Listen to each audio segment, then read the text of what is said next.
So you're ready to sell your house, but you're worried that the market isn't ready for you. That is why we created our seller's guide for the winter months so that you can feel confident to take advantage of all of the awesome Perks that that the winter market offers, right? I love it. So the reason that the winter market is great for a few different reasons. One, the inventory of homes is very low. Of course, less people want to put their house on the market in the winter, so your competition as a seller is much less. And the second benefit is that you're having really serious buyers. When we have our clients that we're showing houses to around Christmas time, there's so many other things that they could be doing. They really want to buy a house. So you aren't just getting random people coming through your house. So exactly. So this seller's guide for the winter months, we have 5 tips for you to really maximize your experience selling your house in the winter on today's Friday with Friends. Friday with Friends is our opportunity to talk about what's going on in the market, to answer any questions you might have, so that if you have any real estate needs, we would love to be your realtor of choice. Exactly. Perfect. So yes, we have our 5 tips in our seller's guide here for the winter months. Should we start with number 1? Go for it. All right, perfect. So number 1, a welcoming first impression. This is so important. And I was telling you this story. I remember going to a showing for a house once, and the driveway wasn't plowed, the sidewalks weren't plowed, so we parked down at the road, which was not plowed either. So we're getting out of the snow, and it's like a foot of snow, and then, of course, the buyers, they have young kids, and then we're trekking up the snow, and we slip, and we fall, and then we can't get to the front door. Johnny's crying. We can't get to the front door because the walkway isn't plowed, and then you get inside and you just feel like, ugh, that was horrible. And that's never how we want to start a showing. Exactly. And guys, so we have had a lot of viewers outside of Rochester, which is awesome, but we are talking about upstate New York weather, which means when it snows, like, it's not an abnormal thing.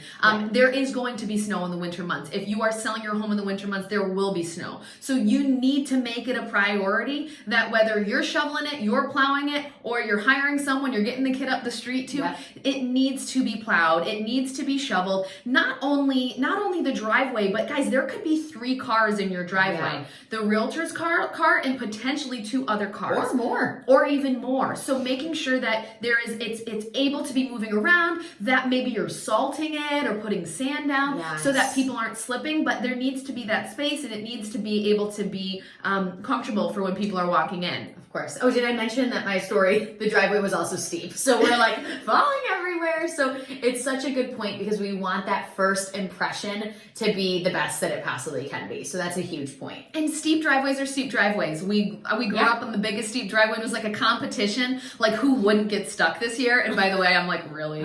I think I'm winning that game.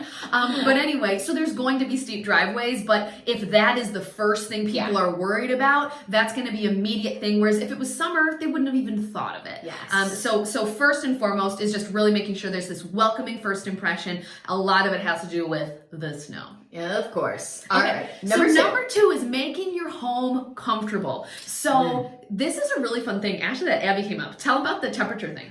Oh, yes. So I don't know about you guys, but in relationships, there's give and take when it comes to the temperature, right? So I shouldn't have just drank. So one couple might like, 65, while the other is at 70. What we find is 72, just through some research, is the ideal temperature. So for me, we're at like 66, 68. That is so cold. I know. Blame my boyfriend for that. But what's important is no matter the temperature, it's always a good idea to set it a little bit warmer, because for you come in, you're there for 3 hours, you get acclimated to the temperature. That's such a great point. But for buyers, they're coming in from the cold and they want to feel cozy and warm for maybe the 20 minutes that they're there. I love that. So a little bit warmer because you want them to be comfortable. Because think, they just came from potentially a cold car, if they've been showing to showing, they haven't really warmed up, into a cold walkway waiting for the key, and then inside. So I love that. So the second thing, think about that you get inside. You have to take off, the buyer has to take on and off boots and jackets. And like we said, and coats. And all the things. So having an entryway seat is so huge. Also having a nice big mat. There's LL Bean Oh, yes. Mom has them. You have one too. Didn't I you? have one. They're awesome. These LL Bean mats that do not flop up, and it just makes it so if they are stepping off, they're not getting soaked. It's just a nice thing in your entryway to have a nice rug so that you can put your boots on them, but then also to be able to sit to take your boots on and off. So simple, but when you walk in and you're falling over, it's not an ideal first impression that people don't think about, but as we've been working with our clients on them, it has created such a positive impression of the house and has been really beneficial. Also, even when you think about it, when you're coming in and let's say you have, a couch that backs up and then you have a seat and you have all of these things, it can make it feel really closed off. And in the summer, you slip your flats off and you walk in and it's easy peasy. But in the winter, people are spending more time in that space. So making it Great point. as comfortable as it can be. What was our other thing? So we had the Booties. booty. Oh yes, booties. Thank you. Booties. So what we also do on our team is we put a cute sign, of course, that most of the time we have, to keep our floors neat, please take the shoes off your feet. Because we love a good rhyme. And we put that there with a little, bucket of booty things that you can slide in and off. So just really making sure that it's as easy as possible, but also that you're keeping your home clean, because we understand that when you get home after a few showings, you don't want to have to be mopping the floors again. So that's something that is really important to us too. Yep. So once we are on we've handled outside, we've got inside, we've got the temperature. The other thing too is smell. As we're getting into the holidays, a lot of people are liking the holiday decorations and the holiday candles. Yes, do it. Don't go overboard with it. So it's just our little so plug. Hard though. I know, it's so hard, but just make sure instead of like a manger filled with mangers 27 places, like 27 Rudolph blow-ups in your front yard. Just be mindful with how it's going to potentially distract from a buyer looking at your home. So the smells are awesome. Decoration, it's great because there's a festive feeling and that nostalgic and that happiness feeling that we want to utilize that and play on that, but we want to make sure that it's not distracting. It's that perfect middle ground. Exactly. Perfect. Okay, so number 1, having a really great exterior first impression. Number 2, making the home as comfortable as possible with smells, temperature, things like that. Number 3 is one that I have been seeing all over with my sellers, is adequate lighting. This time of year, unfortunately, it's dark. The sun sets at like 2. Sometimes noon. No, I'm just kidding. Probably 4:30ish, right? I think something like that. So for a lot of showings, especially people that work 8 to 5, they want to go look at houses after, it can be really dark. So what we find is a really good tip is if any room is vacant or it doesn't have overhead lighting, make sure you're putting a standing lamp in that room. Yes, ideally one that's connected to the switch. Because think about it, we've walked into houses where it is like completely pitch black. We can turn like one main light on, but then bedrooms, like we said, it's tough to go find them. And again, that's not a warm, welcoming, enjoyable experience. Now, sometimes clients say, okay, we have the lights on before anybody's walking in, and that is perfect. But sometimes you just can't. If you want to get a buyer in there or a seller in there or a buyer in there, we want to get them in right away. Yeah. Make it so it is easy, and you're going to love it when you're getting the house ready. And oftentimes you say, we're living here, it's fine, the lights are going to be on. You may start to move out of your home. We've had people who the house showed perfectly before, but then they started to move out and they didn't realize they were taking all the lights. So it's very important that there is adequate lighting, especially this time of year, to make sure that any evening showings have this great experience. And the same would go to exterior lighting too. When they're walking up to the front porch and they're looking for the key, things like that, having some lighting on the porch is really important too. Brilliant. But even if you have to like run to Home Goods or Walmart or TJ Maxx or something like Love that. Love a good lamp. I mean, come on. It's an excuse to buy another lamp. Even if it's like a little table with a lamp, whatever we can do to just illuminate those bedrooms. A lot of times we see it in bedrooms that don't have the overhead lighting is a perk. Yes. And the best way you can do it is wait until after dark and go into your own home and see what it's like and see what a buyer would be experienced walking in. Again, having all the lights on prior to a showing, that's what we want. That's what we have with our client. Yeah. But this is just something to make sure you keep in mind no matter who's representing you. Perfect. Oh guys, here's something we didn't tell you. Oh my goodness. We are starting, so we've gotten a lot of feedback about these video blogs and how people are loving them, but they want like something to take away from. So whether this be, our checklist or whether this be calculations or just any sort of takeaways from these, we are creating a free seller's guide for winter months that we will put a link down below of how to sign up for it, but it's totally free. Just sign up and we will send you this PDF. So if you're watching this and you want to send this over to somebody else, you can just have that as our quick highlight and our checklist to make sure that you're solid on all of those. So we'll make sure that we have a link below for you. And perfect. And yeah, so you're welcome. And thank you for the feedback. And we're happy we're providing so much good stuff to you. Yeah, definitely. Okay, where were we? So number 3, adequate lighting. Now we are going to number 4. Yep. Which really what this is showing off some of those exterior features and not forgetting about them. As we're focusing on the inside of the house, sometimes we don't want to go out in the snow or we don't want to focus on those exterior things, but any selling features outside, we need to make sure that we are showing off. Yes. So you might be like, are you telling me I have to go shovel off my patio? Yes. Yes, we are. Yes. Because you have put so much money into that I as a buyer can't see it. So if there is something simple like that, like just shoveling off is so important so that they can see that. It will be covered in snow and you are not going to be able to get that buyer's reaction when you're like, oh, I can't wait for summer and we can grill and we can do all that. So think of patios. We talk about pools too. You can't totally shovel around the pool. Right. And there are going to be some of those things that you can't highlight. And so if that's the case, just making sure that you have really great photos. What we're doing a ton for our clients that are saying, I'm not ready to put my house on the market now, but I want to put it on in maybe January, February, March. We were taking photos in the spring. So then we had photos of the pool open, the patio, the lights hanging, all of those different things. So if you don't have picture perfect right now, seeing if you can find some from the summer.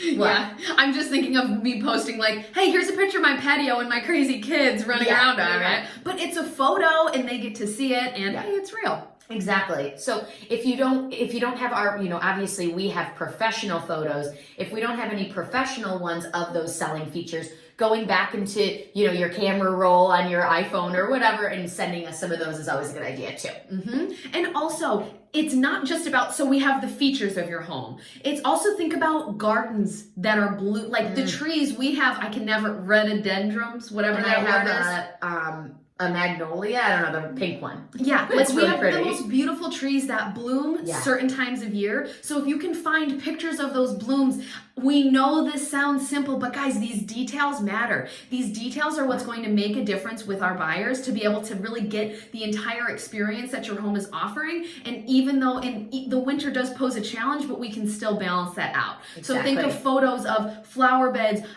When I bought my house, I did not know that there was so we have like a main driveway and then we have this other little turnaround. I had no idea. I love turnarounds. You know me, I love efficiency. So I was like, oh my gosh, this is a huge selling feature. You didn't know until you moved in. There's a water feature in my house. I barely even knew that. So all of these things that you think, oh, the seller's gonna know, they're not going to. The buyers are gonna know. Yes, we do a lot with writing in the private and the public remarks to make sure you see those, but just think, what are the things that might be hiding from a buyer's perspective if everything's covered in snow, and either do it by clearing it off or providing some picture documentation to be able to support those. Yeah.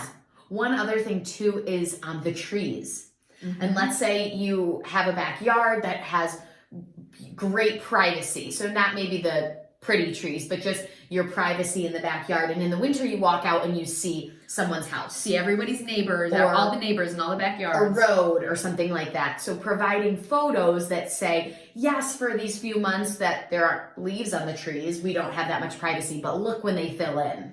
I love And show that. them that too. I love that. So all of those things, that's what the buyers are looking for, and you can, provide that documentation. In those photos. Yep. I love it. So that was 4. Such a good one. All right, number 5. Number 5 is providing documentation for mechanics. So here's the deal. If you have a getting really serious, getting a little excited. Here's the deal. If you have an AC unit in your house, what we typically do as a buyer, we go in and we say we would like a bill of good health for the AC unit. And you're like, oh, I haven't done it. Oh, that sounds fine. We'll test it. In the winter, if it is below 60 degrees for more than 2 days, you can... Anytime after September 1st for some companies. You just can't test the AC in the winter because the AC system will shut down. You cannot test it. So it puts you in a bind as a seller to be able to say, no, it's working. And the buyer's like, well, you can't prove it. So 1, if you have documentation that it had been cleaned and inspected recently, we can provide that to the buyer to say, hey, listen, it's not, maybe within the last 3 months, that's great. But if we're already into the winter months and you haven't been represented by us, we've been telling you to do it, you may be in a point where it's, okay, I'm just getting the documentation. This is what, I have a documentation from a year ago or anything that you can provide. There is another option, which is kind of confusing, but I'm going to go through it really fast and we'll go with it. It's called an escrow. So you basically say, okay, the entire AC unit, I'm making up numbers, the entire AC unit is to get a brand new one would cost me $3,000. I am going to ask you, seller, so pretending I'm the buyer, I'm going to ask you to hold $1,500 in an escrow account held at the attorney's office that when I can test it out, April 15th of the following year, and I can turn it on and making sure everything's working good, I can then take that $1,500 back if there's anything wrong with it. If everything's good and seller, you say you're fine with it, it gets released back to the seller. Now, that's a tough thing to deal with, and right now in the seller's market, the buyer really doesn't have that power, but know that that's an option. And the same thing for pools. Yeah, so we see that the same thing happens with pools. Now, what's a really good idea is, hey, I just closed it in the fall, and here's my documentation from it professionally closed. Mm-hmm. So then, wow. But if it doesn't, we also see that they can escrow a certain amount, and the attorneys hold that, so we make sure that there's all the proper documentation for when it's opened. Everything looks good, that gets returned to the seller. Yep. So it's all negotiations. It's all what's going to be important to you. It's all going to be what's important to the seller or the buyer. So just make sure you know that that's an option, but it's a reality. When you are selling your home in the winter months, we want to make sure you're doing that.